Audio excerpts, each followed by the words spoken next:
ஊர்ல பாட்டிக்கு உடம்பு சரியில்லை, அதான் ஊருக்கு போறேன்னு சொல்ல போறேன். தேவையில்லாம அவகிட்ட ஏதாவது பேசுன அப்புறம் என்ன பண்ணுவேன்னு எனக்கே தெரியாது.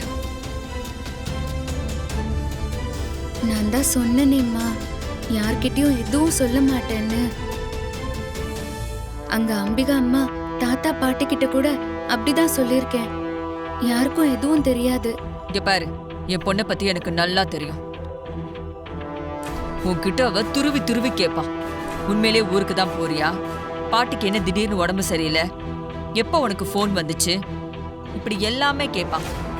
அப்பவும் நீ என்கிட்ட சொன்னதை மட்டும்தான் சொல்லணும். அதை விட்டுட்டு புள்ளையும் கிள்ளி விட்டு தொட்டிலையும் ஆடுற மாதிரி ஏதாவது தகுடு தத்தம் பண்ணி இங்கேயே டேரா போகணும்னு பார்த்த அவ்வளவுதான் உனக்கு. இல்லம்மா, நான் சொன்ன மாதிரியே கிளம்பிடுவேன். நான் இனிமே உங்க யார் கண்ணிலையும் படமாட்டேன். இந்த விஷயத்துல நீங்க முழுசா என்ன நம்பலாம்.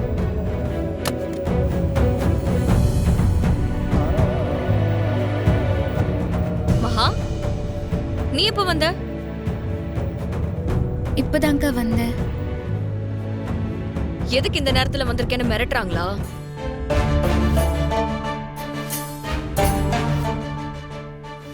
அதெல்லாம் ஒண்ணும் இல்லக்கா. நீங்க எங்க இருக்கீங்கன்னு கேட்டேன். ரூம்ல தான் இருக்கீங்கன்னு சொல்லிட்டு இருந்தாங்க. சரி, நீ வா.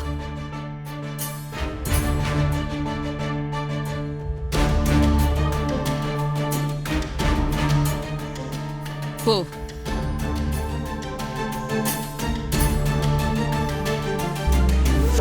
இத்தனை நாள் திரு வீட்டுல இருந்தியா? உன்னை பார்க்கணும்னு நினைச்சா நான் உடனே கிளம்பி வந்துருவேன். இப்போ திடீர்னு ஊருக்கு போறேன்னு சொன்னதும் எனக்கு என்னமோ ஒரு மாதிரி இருக்கு.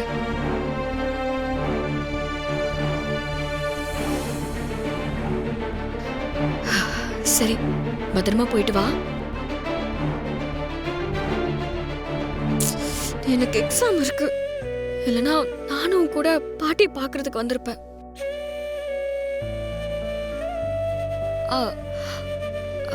மா, ஒரு நிமிஷம் இரு.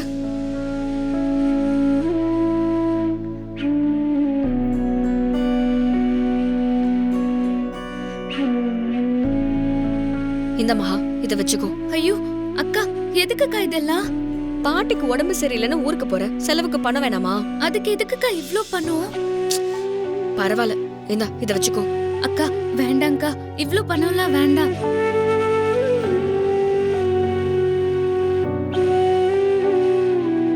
நீங்க குடுக்குறீங்க, உங்க ஆசைக்காக ஒரு 500 ரூபாய் மட்டும் நான் எடுத்துக்கிறேன்க்கா.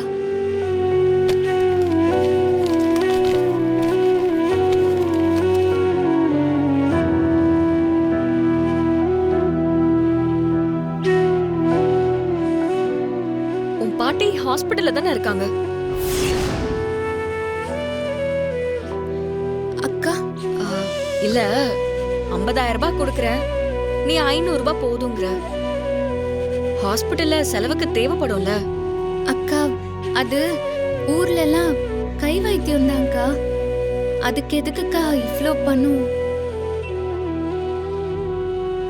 அப்படியே ஒருவேளை பணம் தேவைப்பட்டா கூட நான் உங்ககிட்ட கேட்டு வாங்கிக்கிறேன். நீ இருக்கியே, உன்னை என்ன சொல்றதுனே தெரியல. நான் உங்ககிட்ட போய் தான் சொல்றேன். நான் திரும்ப வரமாட்டேன். என்ன மன்னிச்சிருங்க அக்கா.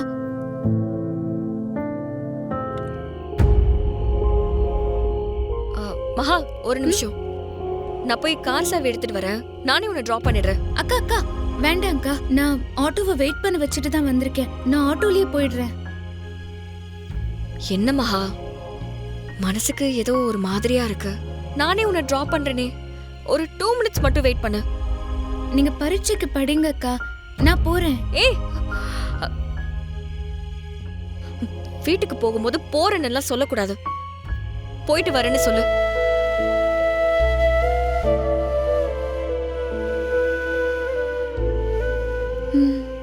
சரிக்கா, நான் போயிட்டு வரேன்க்கா. சரி.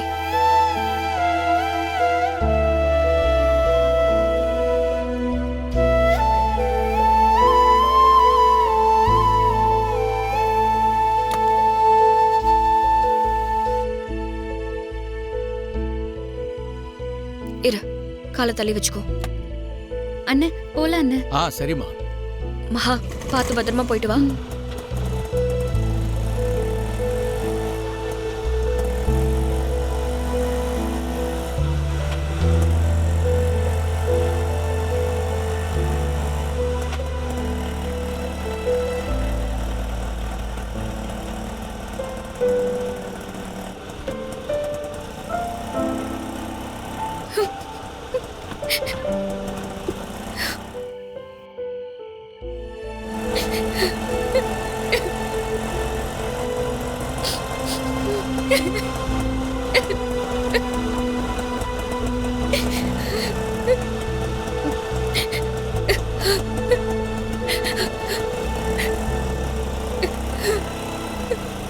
நான் யார்கிட்டயும் இத பத்தி சொல்ல மாட்டேன்னு காஞ்சனா அம்மா கிட்ட வாக்கு கொடுத்திருக்கேன். இன்னைக்கு ராத்திரி மட்டும்தான், நாளைக்கு கிளம்பிடுவேன். அது வரைக்கும் எதுவும் யார்கிட்டயும் சொல்லிடாதீங்க அக்கா.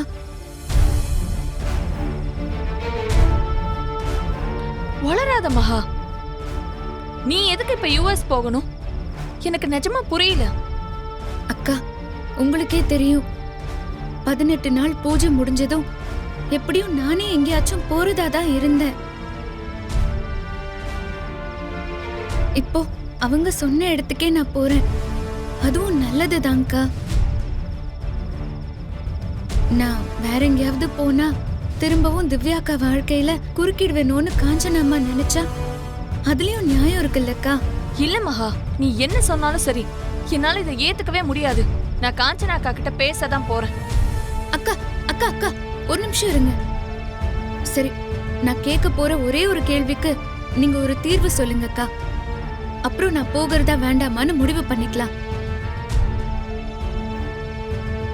திவ்யாக்காக்கும் அவருக்கும் சீக்கிரமே கல்யாணம் நடக்க போகுது.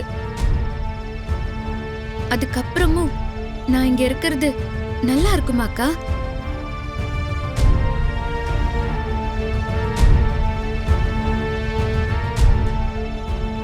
நான் இங்கே இருந்தா அவரால திவ்யாக்கா கூட சந்தோஷமா வாழ முடியுமாக்கா?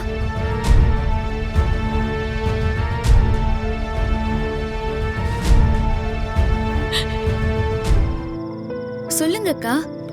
என்னால இந்த கேள்விக்கு பதில் சொல்ல முடியல மகா. உங்களுக்கே புரியுது இல்லக்கா?